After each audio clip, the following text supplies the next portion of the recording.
In times gone by, one quarreled oft with Guizhong concerning mechanical principles. We each had our ideals, and neither would yield. Under the pretext of a social gathering, one invited the impartial Rex Lapis to judge the quality of our creations. But Rex Lapis declared that Guizhong's Obscuro Vulpus mechanism was superior.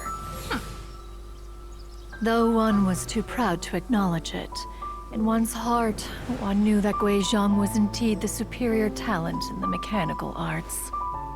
As for the story between Guizhong and Streetward Rambler, that begins with a certain bell. In Guizhong's opinion, while mechanisms were no substitute for human composers, they were yet capable of producing simple but fine melodies. But Streetward Rambler believed music to be an expression of the soul, an emotional enterprise that could never hope to be replicated by machinery. They argued endlessly, until one asked Rex Lapis to intercede. He confiscated the bell and designated it for ceremonial use. Thereafter, one would often find them convening in the mountains, discussing music, mechanics, and all the affairs of the mortal world. But these good times were not to last. War broke out between the gods, and soon engulfed the Guili Plains. Guizhong was overpowered by the enemy, and fell in battle.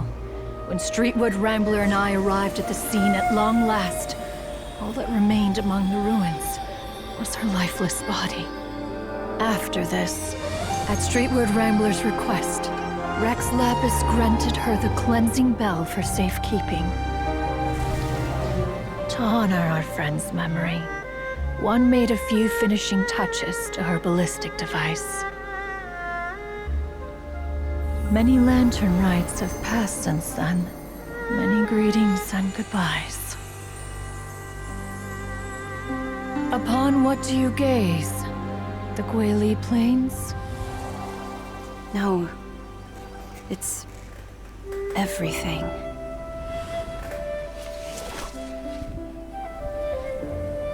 We think of human life as like a lantern that's lit one minute and extinguished the next.